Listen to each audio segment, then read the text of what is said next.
This is chapter 12. I'm gonna read one until I go to bed because I was sleeping all day long. The work has me tired and kind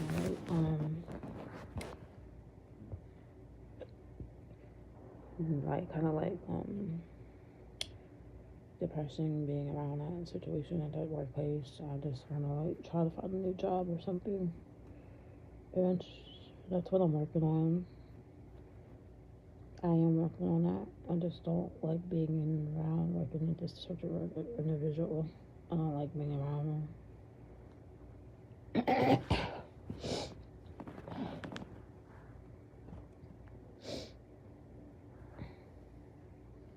Chapter 12.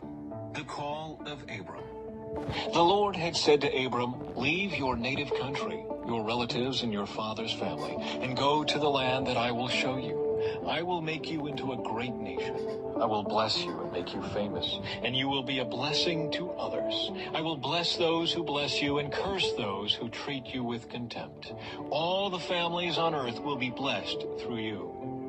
So Abram departed, as the Lord had instructed, and Lot went with him. Abram was 75 years old when he left Haran. He took his wife Sarai, his nephew Lot, and all his wealth, his livestock, and all the people he had taken into his household at Haran, and headed for the land of Canaan. When they arrived in Canaan, Abram traveled through the land as far as Shechem. There he set up camp beside the oak of Moreh. At that time, the area was inhabited by Canaanites. Then the Lord appeared to Abram and said, "I will give this land to your descendants." And Abram built an altar there and dedicated it to the Lord, who had appeared to him. After that, Abram traveled south and set up camp in the hill country, with Bethel to the west and Ai to the east. There he built another altar and dedicated it to the Lord, and he worshipped the Lord. Then Abram continued traveling south by stages toward the Negev. Abram and Sarai in Egypt. At that time, a severe famine struck the land of Canaan, forcing Abram to go down to Egypt, where he lived as a foreigner. As he was approaching the border of Egypt, Abram said to his wife Sarai, "Look, you are a very beautiful woman. When the Egyptians see you, they will say, 'This is his wife. Let's kill him, then we can have her.' So please tell them you are my sister. Then they will spare my life and treat me well because of their interest in you." And sure enough, when Abram arrived in Egypt, everyone spoke of Sarai's beauty. When the palace officials saw her, they sang her praises to Pharaoh, their king, and Sarai was taken into his palace. Then Pharaoh gave Abram many gifts because of her: sheep, goats, cattle, male and female donkeys, male and female servants, and camels.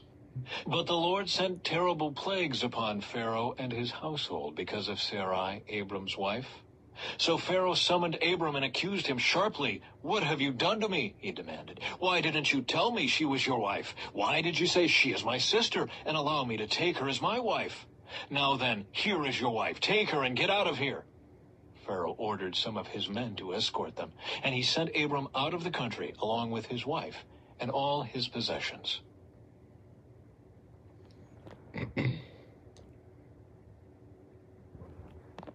So that was Genesis chapter 12.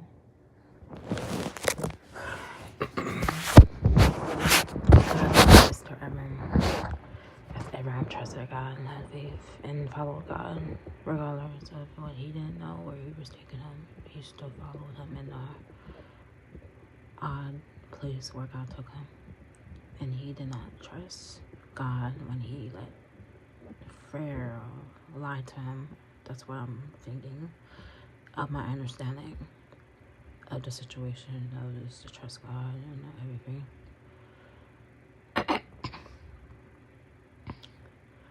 Genesis chapter 12, verse 1-3. When God called him, Abraham moved out in faith from Ur to Haran, like I was saying, and finally to Canaan. God then established a covenant with Abraham, telling him that he would found a great nation.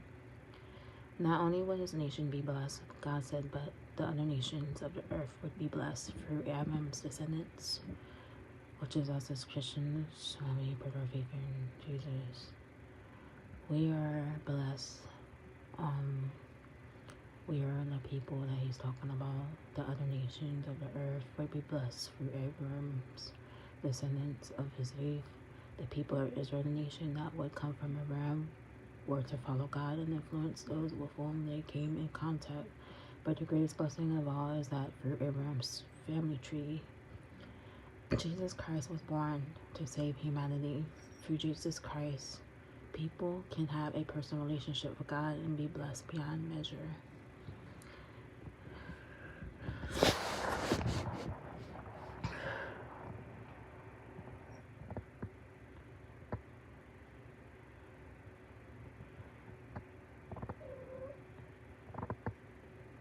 Abraham's descendants would be Christians who put their faith in Jesus, meaning that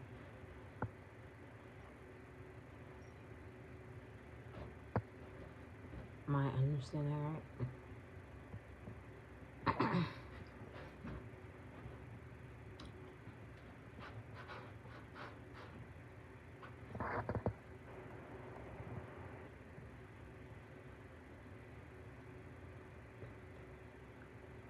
When God said Abraham would have many nations, descendants,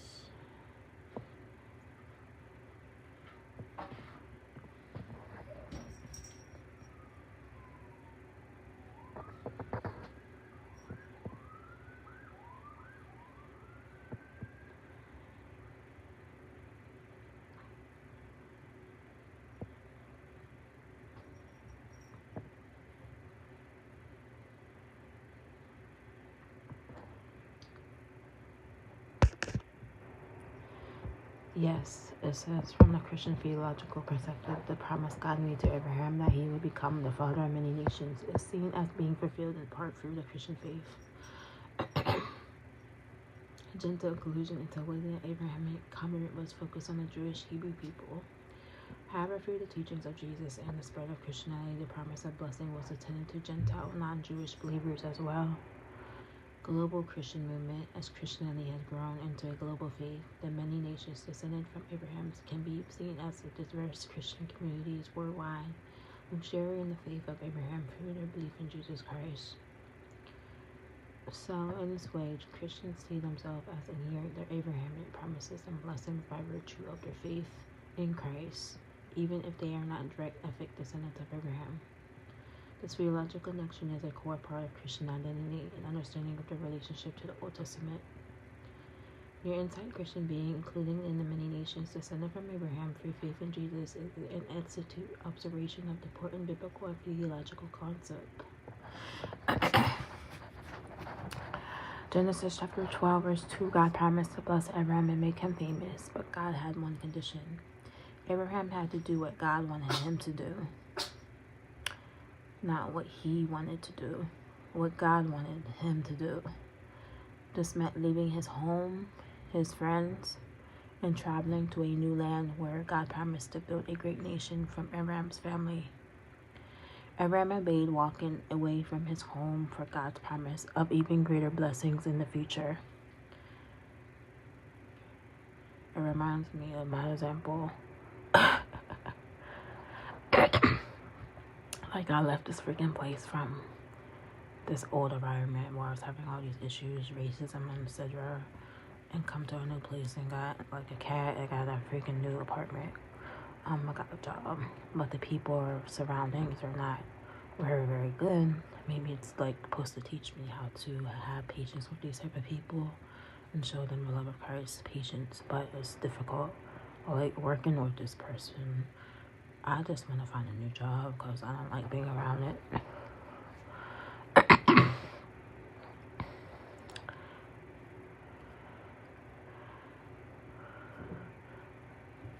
God may be trying to lead you to a place of greater service and usefulness for Him.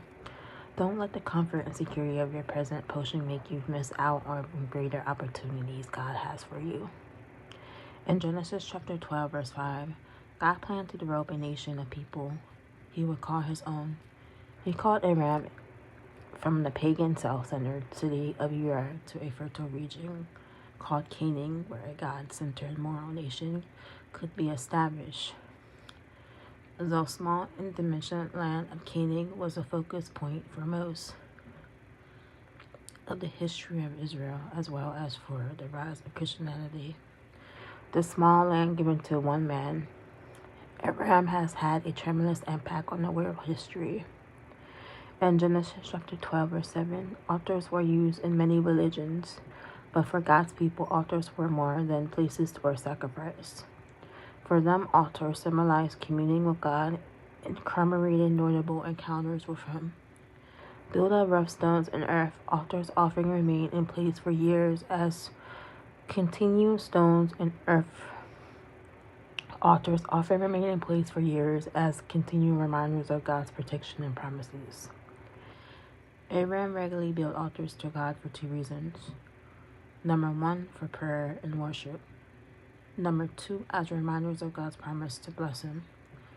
Abraham couldn't survive spiritually without regularly renewing his love for and loyalty to God.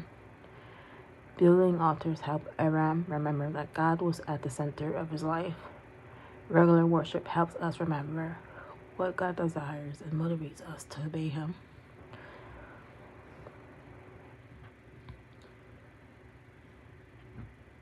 Genesis chapter 12, verse 10. And when famine struck, Abraham went to Egypt, where there was food. Why would God allow a famine in the land where He had just called Abraham? This was a test of Abraham's faith, and Abraham passed. He didn't question God's leading when facing this difficulty. Many believers find that when they determine to follow God, they immediately encounter great obstacles. The next time you face such a test, don't try to second guess what God is doing. Use the intelligence God gave you, as Abraham did when he temporarily moved out to Egypt, and wait for new opportunities. Come out!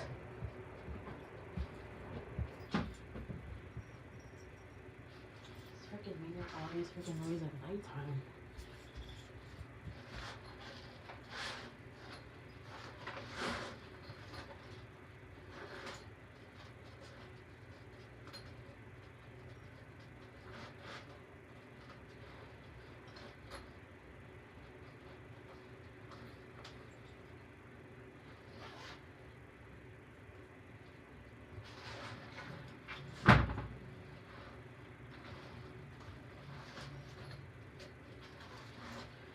Next they'll be saying like, oh, you're making noise at nighttime, like, wow.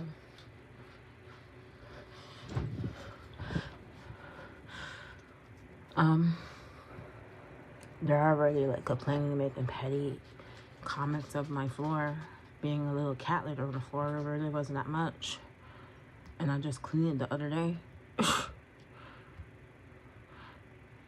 Genesis chapter 12, verse 11, 13. Abraham, acting out of fear, asked Sarah to tell a half-truth by saying she was his sister. She was his half-sister, but she was also his wife. A practice was that considered acceptable at that time. It was only later forbidden by God. Leviticus chapter 18, verse 9.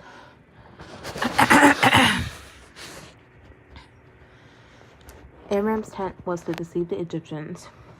He feared that if they knew the truth, they would kill him to get Sarah.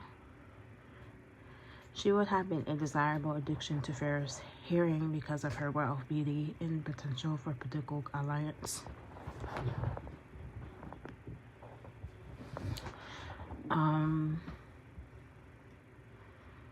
As Sarah's brother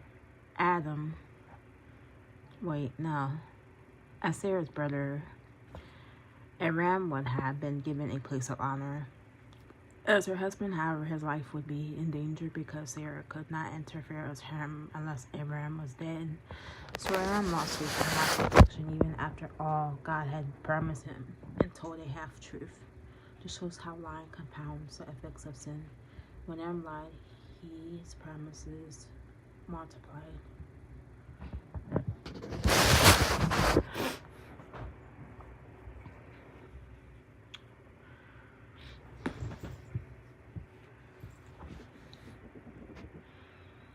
Anyway, I gotta go because it's nighttime and I got no. Hear my phone. I'm doing the Bible. Or noise or say. So yeah, I'll probably do tomorrow to finish Genesis chapter 13.